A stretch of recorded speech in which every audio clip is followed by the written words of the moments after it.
E despois de pasar polos dous niveis asistenciais, queremos tamén contar co papel dos coidadores, poñer en primeira persoa pois esa abordaxe das demencias, despois dese xoque emocional do primeiro momento enfrontarse o diagnóstico e posteriormente o desgaste que provoca a enfermidade. Como coidador contamos co presidente da Federación de Asociacións Galegas de Familiares de Enfermos de Alzheimer e outras demencias, FAGAL, César Bugallo. Grazas tamén por acompañarnos. Queremos escoitar que nos digas ti que tipo de apoios considera que son os máis necesarios para axudar a familia, aos coidadores, a xestionar toda esta situación no día a día cun paciente con demencia. Bueno, pois as necesidades son moi variadas, non? Porque cada caso ten a súa problemática, ten a súa propia evolución, ten a súa propia realidade personal, realidade familiar, realidade social.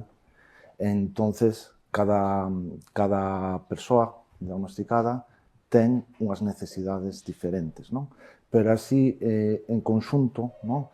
Nos desde a Federación Alzheimer Galicia, o que vimos reivindicando desde fai moitísimo tempo, é a necesidade, e non só a necesidade, senón o dereito, non? A obter un diagnóstico precoz canto antes e un diagnóstico certeiro, non?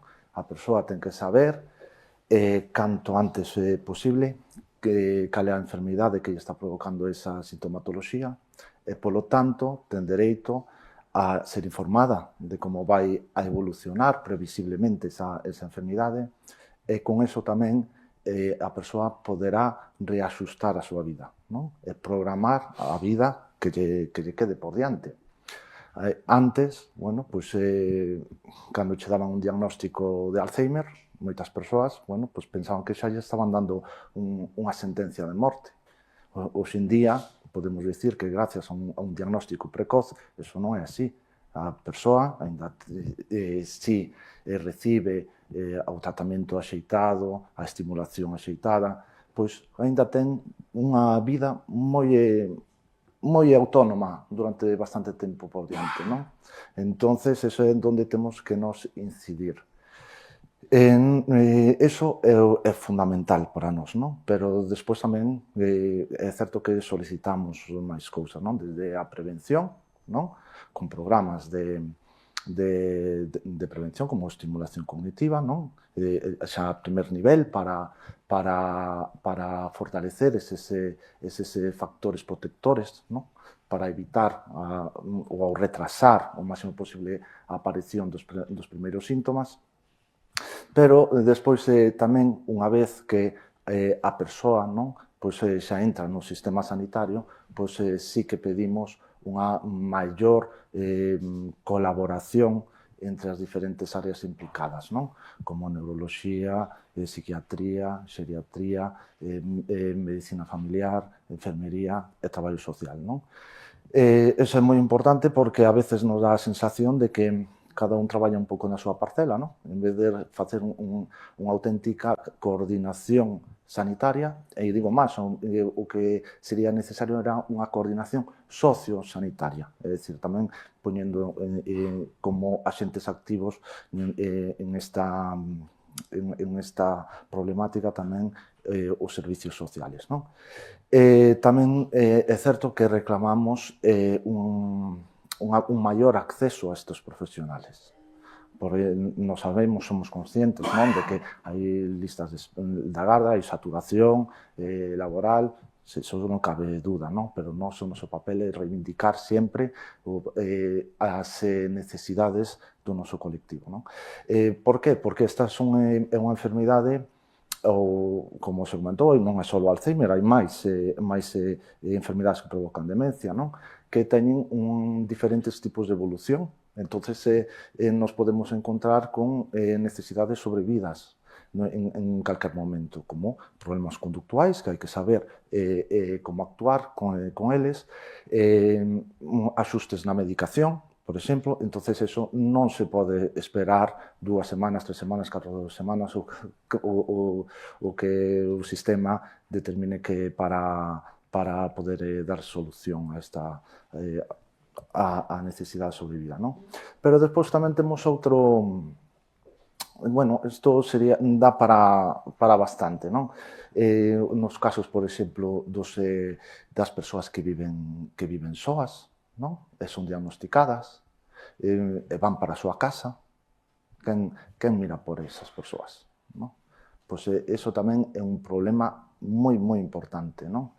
Por iso nós tamén reivindicamos a figura do acompañante, a creación dunha figura dun acompañante que sería unha persoa, non? Que unha vez que unha persoa recibe un diagnóstico de demencia, pois esa persoa que o acompañe durante ou supervise, por decirlo así, durante o primer ano, non? O primer ano do diagnóstico, para ver como esa persoa se vai adaptando, porque a veces tamén hai unha negación, que é o proceso, non? Como un duelo. Ao principio danche un diagnóstico, ou depende como asimiles, pero hai persoas que negan a situación ou intentan facer vida normal cando realmente xa non é posible, non?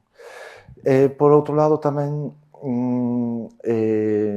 reivindicamos, como dixemos, o da prevención, porque si retrasamos a aparición da enfermedade, polo tanto, a persoa vai ser autónoma durante moito máis tempo, e, polo tanto, vai precisar da institucionalización moito máis tarde. Iso tamén significa, a parte de dignificar a persoa, non? De que é unha persoa autónoma e non é tan dependiente durante máis tempo, pois tamén é un aforro para a administración, non? Pero despois tampouco nos podemos olvidar da outra parte, que son os cuidadores, non? Os cuidadores, os familiares. Sabemos que un diagnóstico de demencia produce unha reestructuración completa do núcleo familiar. Esa persoa pasa a ser o centro da familia. E todo xira en torno a sí, porque é unha enfermidade, como sabemos, que polas súas características, onde a persoa, bueno, pues perde, sobre todo, capacidade non só funcional, sino cognitiva, de capacidade de razonamento, capacidade de planificación, as funcións executivas, non? Que chaman. Pois perde autonomía. Entonces, esa persoa ten que estar supervisada 24/7 a semana. É dicir, o cuidador moitas veces ten que renunciar á súa propia vida para poder dedicarlla ao seu familiar. E non só eso, a veces a persoa non sabe como enfrentarse a esa enfermedade. Por iso é tan importante a educación e a formación dos cuidadores.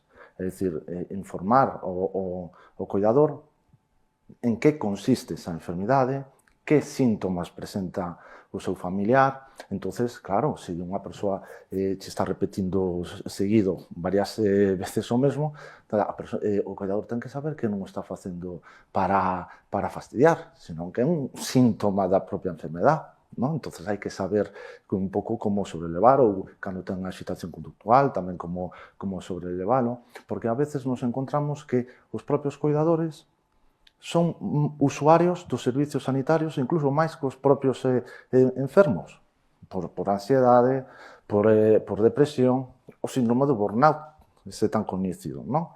Entonces, nós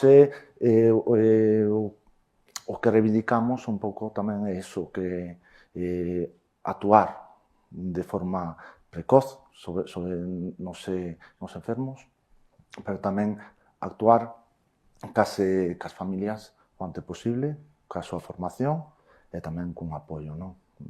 Unha persoa non pode sacrificar a súa vida o mellor durante moitísimos anos, vida laboral, familiar, porque cada un ten o seu proxecto, non? Ten as súas ilusións tamén e quere vivir a súa vida. Entonces, sí, a veces hai un debate entre a responsabilidade e o afecto que lle tes a esa persoa e tamén o afecto que lle tes ao teu desarrollo persoal. Queríamos preguntarche tamén se ao outro lado da pantalla nos está a escoitar unha persoa que lle acaban de diagnosticar demencia ou un familiar, que quererías que escoitase? Pois o primeiro dicirles que non están sós. Nós en Galicia contamos con 15 asociacións que están repartidas, chegan ao 80% máis ou menos do territorio de toda Galicia.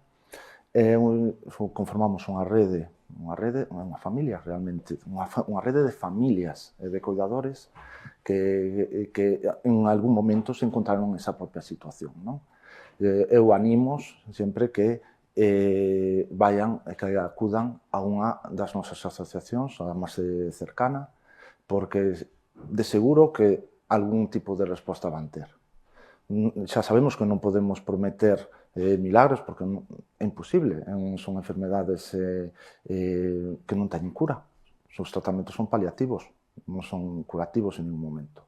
Entonces, pero sí que cando unha persoa leva ao seu familiar a unha das nosas asociacións, ve que comparte, que está activa con outras persoas dunha situación parecida, ven que eles non son os propios cuidadores, que non son os únicos que están nesta situación, senón que, como eles, hai moitísimas persoas, poden compartir experiencias, poden, ao final, convírtese, aparte de ser lugares terapéuticos, no? Porque o son, porque temos profesionais moi bons, especializados, que administran as denominadas terapias non farmacolóxicas, que, por certo, tamén estamos unha das nosas reivindicacións a homologación dos nosos centros especializados en Alzheimer e tamén da homologación das nosas terapias, non? Que eso é moi importante, non? Pero xa o simple feito de entrar ali, xa o ambiente, xa un ambiente terapéutico, porque é un ambiente de comprensión, un ambiente de necesidades compartidas, de proxectos compartidos, tamén dunha lucha compartida. Entonces, eu creo que o consello que lle daría a calquer familiar ou a calquer enfermo que aínda podría decidir por sí mismo é que chame a unha das nosas asociacións que de seguro intentarán darlle a mellor resposta posible, a mellor atención. César Bugallo, presidente de Fagal, moitas grazas tamén por falar con nos de demencias.